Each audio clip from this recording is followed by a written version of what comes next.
My agency submitted 1,689 Upwork proposals in 90 days, and out of those proposals, we received only 86 responses. That gave us a response rate of 5.1%.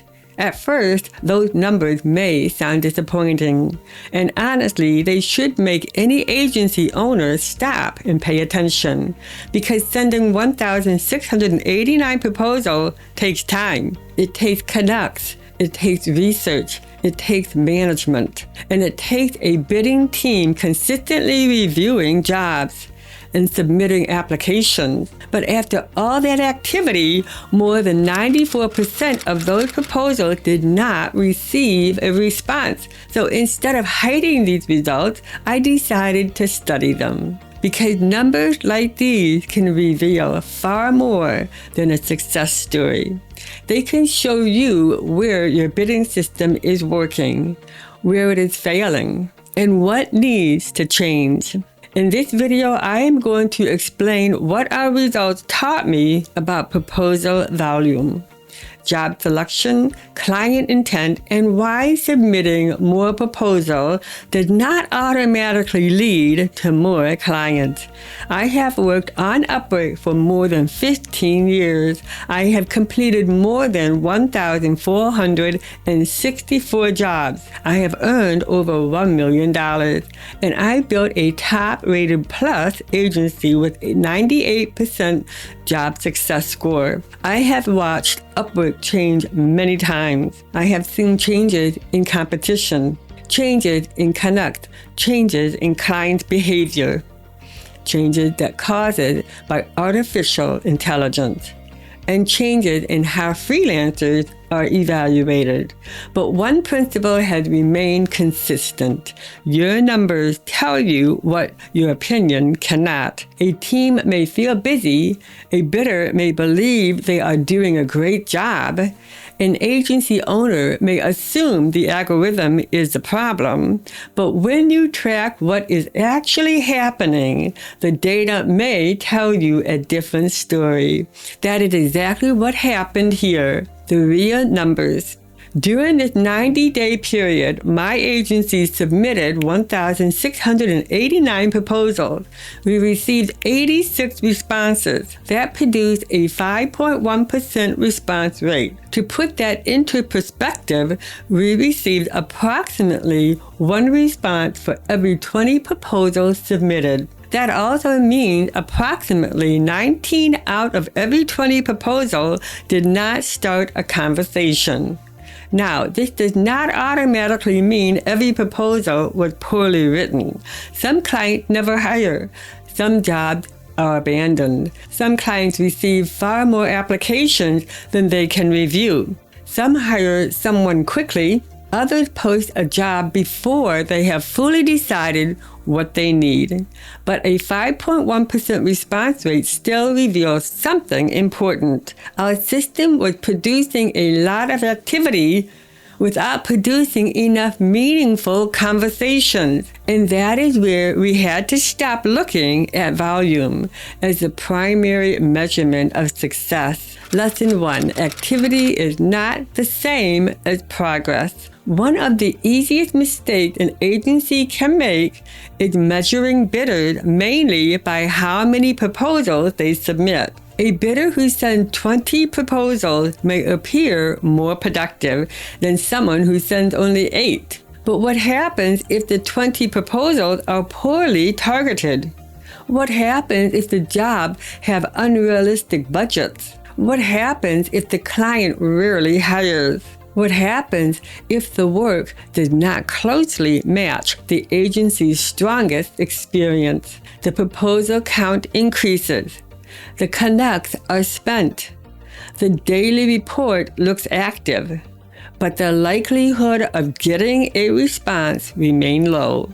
That is why proposal volume can create a false sense of progress.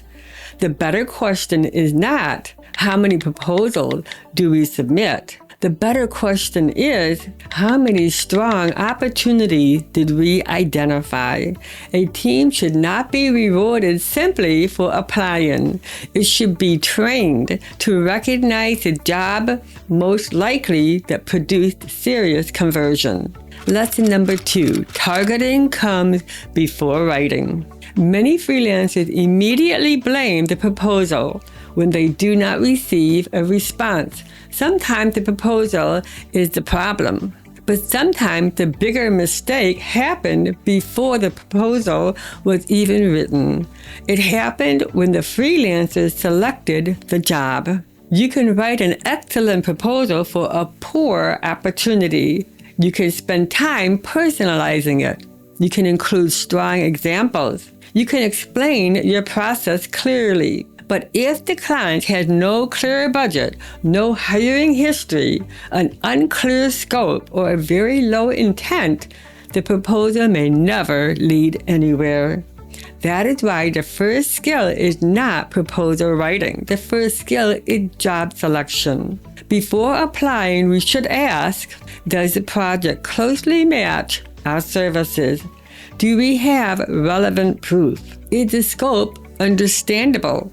Is the budget realistic? Does the client have history of hiring? Has the client spent money on Upwork?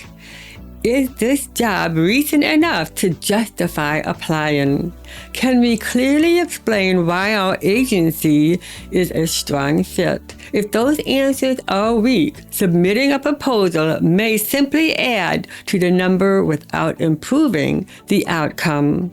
Lesson 3, the first line must earn attention. Once the right job has been selected, the next challenge is getting the client to engage. Clients may receive dozens of proposals. They do not always begin by carefully reading every word. They scan, they compare, they look for immediate relevance. That means the first line of the proposal matters enormously. A generic opening, such as, "Hi, I reviewed your project and would love to help," does not give the client a strong reason to continue. It sounds like almost every other proposal. A stronger opening connects the client's exact need to relevant proof.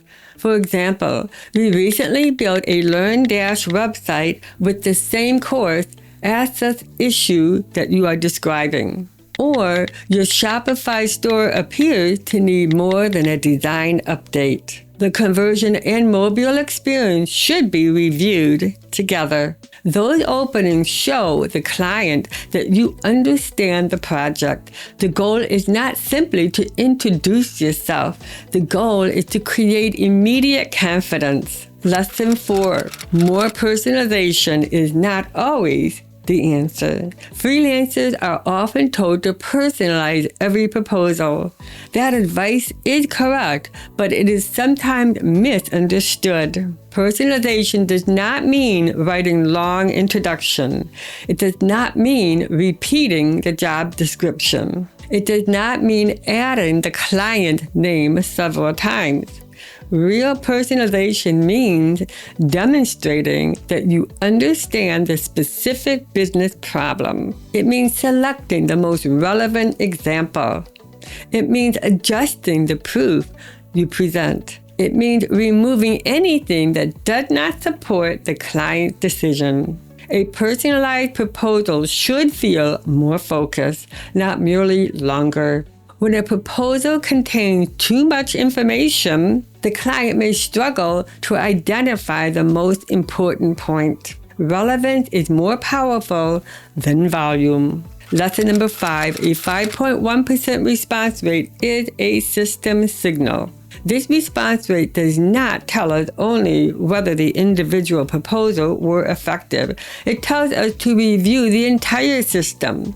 We need to examine which jobs receive responses, which services perform the best, which bidders received the strongest results, which opening line were used, how quickly did we apply, what type of client responded, what budget produced conversations, which proposal included relevant portfolio examples. This goal is not to criticize the bidding team. The goal is to identify repeatable patterns. If one bidder consistently receives more responses, we need to understand what that person is doing differently.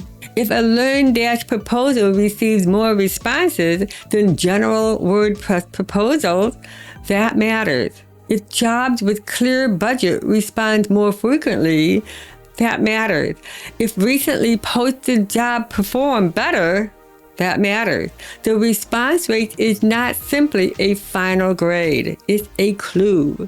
Lesson 6. AI has increased the amount of competition. Artificial intelligence has made it easier for more freelancers to create polished proposals. That means good grammar is no longer enough. A professional-sounding proposal is no longer enough. Clients are seeing more applications that appear well-written, but many of them sound similar. This makes real proof even more valuable.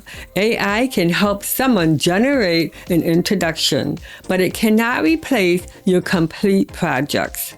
It cannot replace your client's results.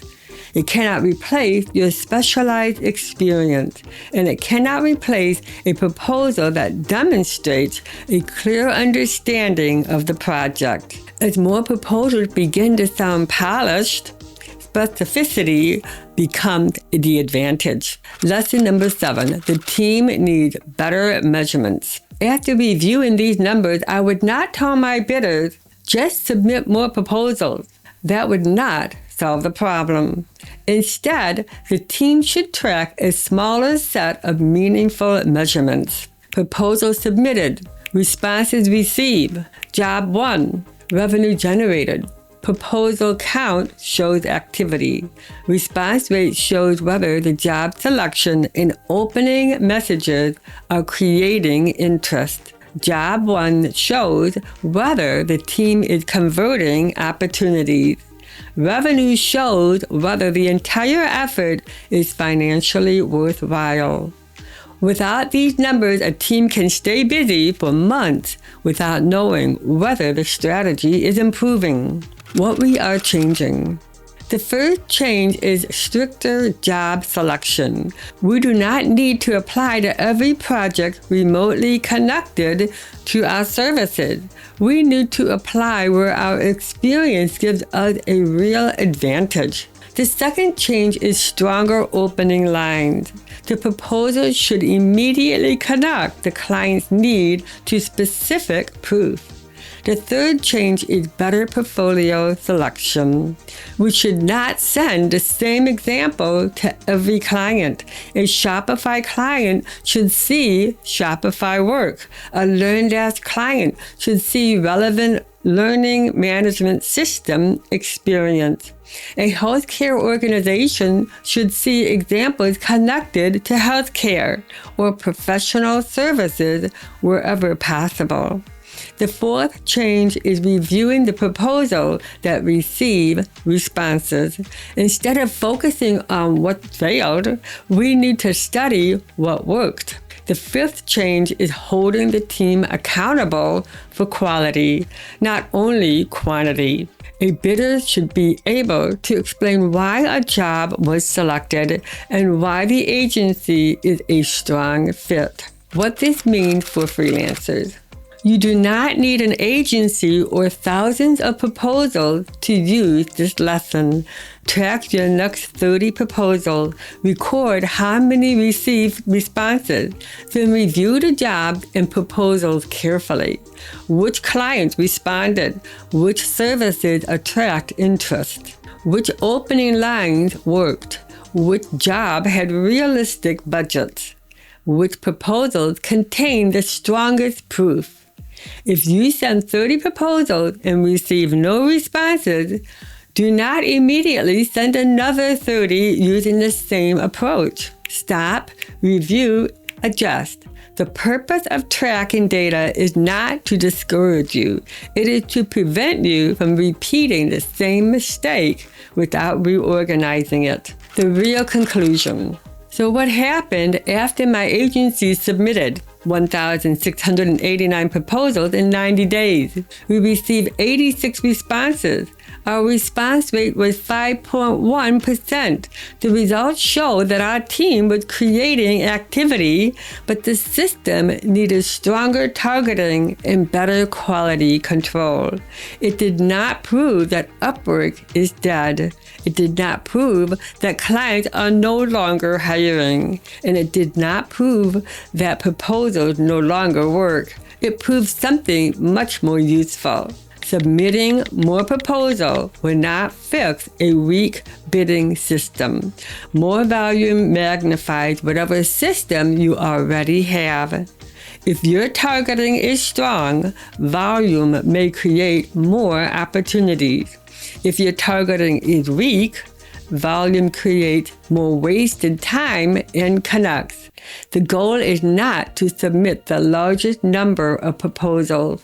The goal is to create more conversion with the right clients. After more than 15 years on Upwork, I believe the platform offers real opportunities. But success today requires more than copying a proposal template and applying to every job you see. You need to recognize serious clients. You need to select stronger opportunities. You need to show relevant proof. And you need to track your numbers honestly. In my book, Upwork Stats 2026, I break down real Upwork data, proposal patterns, and client behavior, and the signals that can help freelancers choose better jobs and create stronger proposals. The link is in the description below.